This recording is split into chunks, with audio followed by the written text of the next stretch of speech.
So I've had some people ask me what my process is for making what I do with copper, be it bracelets or armor or whatever. This is just a video to show some of the things that I do to make the copper look the way I want it to look. I'm not saying that what I do is right or wrong, it's just the way that I do it.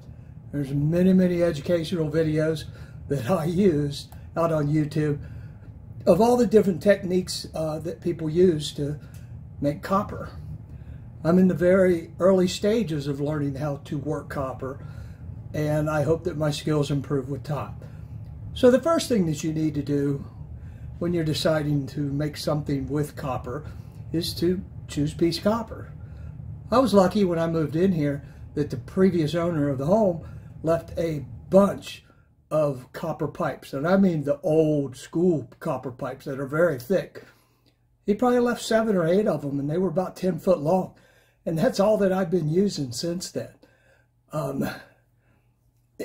I made a lot of mistakes in my early stages of learning how to work with copper, and now that my skills have improved a little bit, I'm actually using some of the scraps that I have that were mistakes. This is one of them. I tried to put a bead on it, and it didn't turn out too good. It's curved. You can see it's high here and low here. I just didn't get it straight. But that doesn't mean that the piece is unusable. If you have even basic tools, you can make this work. So after you choose the piece of copper that you're going to work on, one of the first steps that I do is that I have to anneal it. When you anneal copper, all you're doing is heating it up. And when you heat it up, you want to get it cherry red. I mean cherry red. And you want to get the entire piece that color. Now, it's not going to be that all at the same time unless you have some industrial size piece of equipment. As long as you get it red from one end to the other, including the middle, which is hardest to do when you're using the setup that I have, the copper will be soft.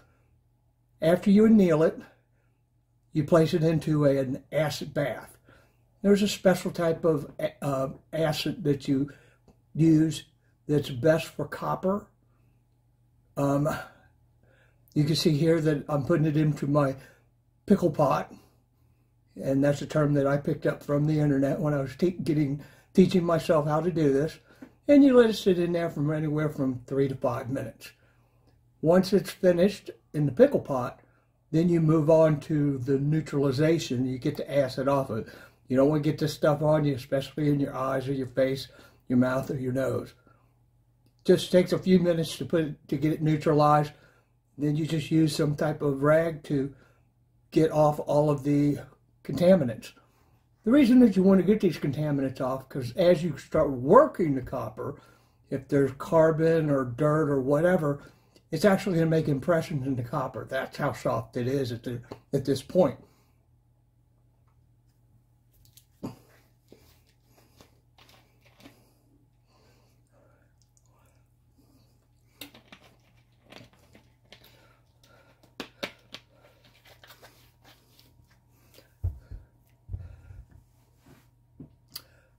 Once you have got the copper soft and it's very easy to work, this is the point where you'll want to flatten it out.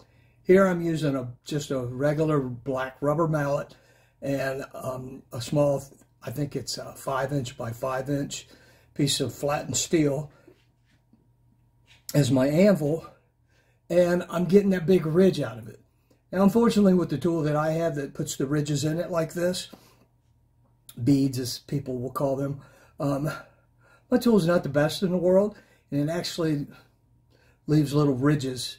It digs into the metal, and that's fine if you don't mess the piece up, but if you mess the piece up, it makes it extremely difficult to get it to where it's workable again and not have those marks in the copper. I'll roll it a number of times, and because again I didn't buy the most expensive tools in the world, it's manually adjusted, and if one side is squeezing the metal more than the other side, it'll actually make it curve one way or the other. And That's not a problem. I learned in my early stages that I roll it through one way, and then I roll it through the other. And it pretty much evens out in the end. It's not perfect, but it works.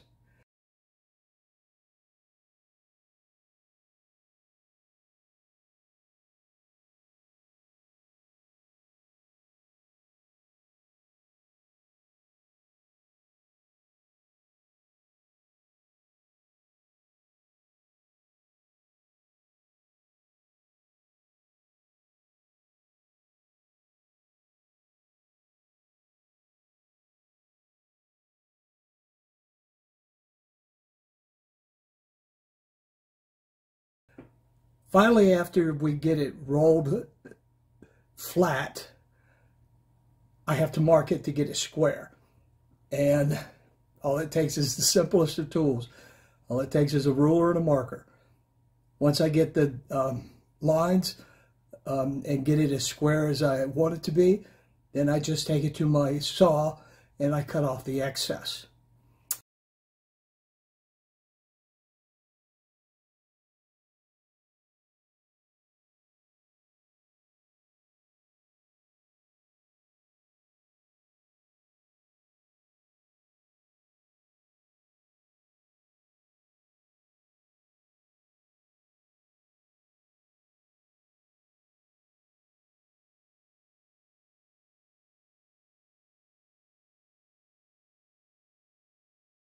As you can see here, it's pretty square, at least good enough for just a piece of, just a bracelet, which is what I decided that I wanted to do with this piece of copper.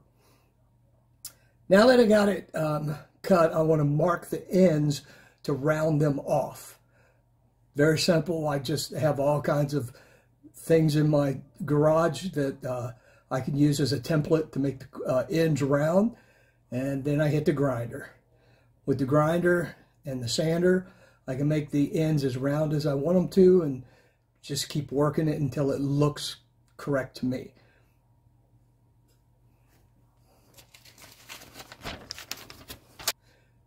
Once I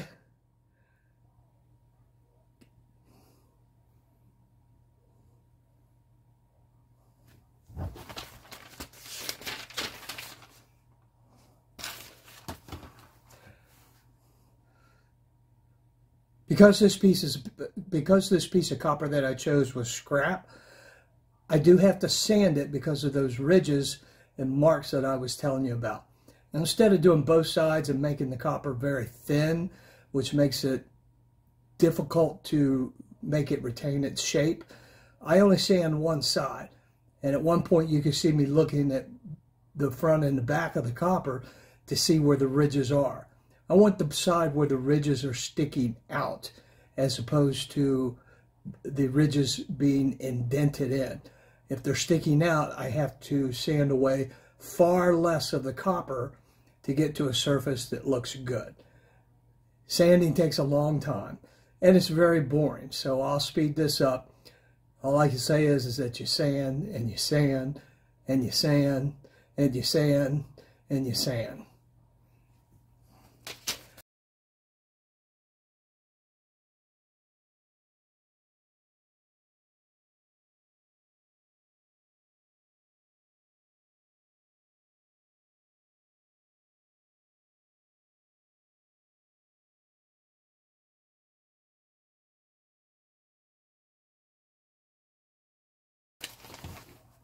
Now I have a completed piece of copper that's ready for whatever design that I decide that I want to put in on this.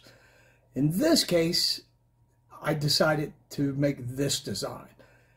And this design is going to include large and small rivets that I've used in other parts of my copper journey. So now that I've got all the points marked, I'm going to use a center punch so that when I start drilling, I get the holes pretty much exactly where I want them to be. One of the good things about working stuff by hand and doing projects by hand is that when people look at them, no two are the same. You can tell something is machine made if you have two of them in front of you. there's no difference. They all look the same. No two of my pieces look the same.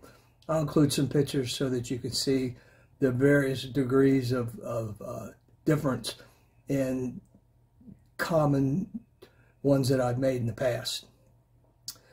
Once I get finished drilling, then I have to file away the excess metal. And now it's time to give myself a first look of what this is going to turn out like. And if I like it, then I'll continue. If not, then I'll go back to the design drawing board and come up with something different. In this case, I put the smaller rivets on the outside and the larger rivets on the inside, and I kind of liked it.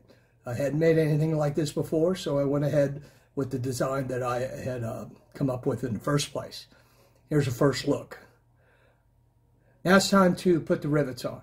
When I made my armor, I put over 1,500 rivets in it, so I'm pretty good at that by now. So this is not a big deal. I actually have a small 10-minute video of doing rivets in leather.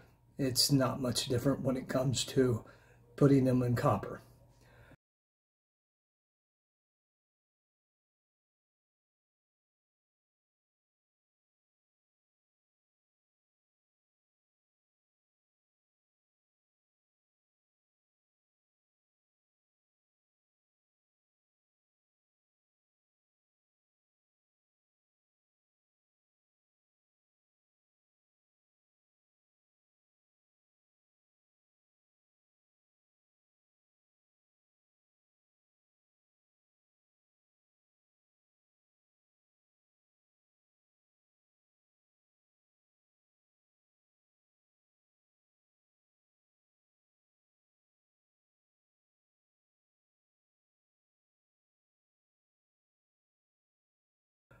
Once that's complete, now it's time to buff. And here's some of the equipment that I use. I have my buffer, I have my flexible shaft buffer, sander, you name it. Everything that it takes to get all the rough edges off and to start getting the true shine that copper has inherently. It takes a lot of time to do this. And I'm not going to bore you with the amount of time that it takes.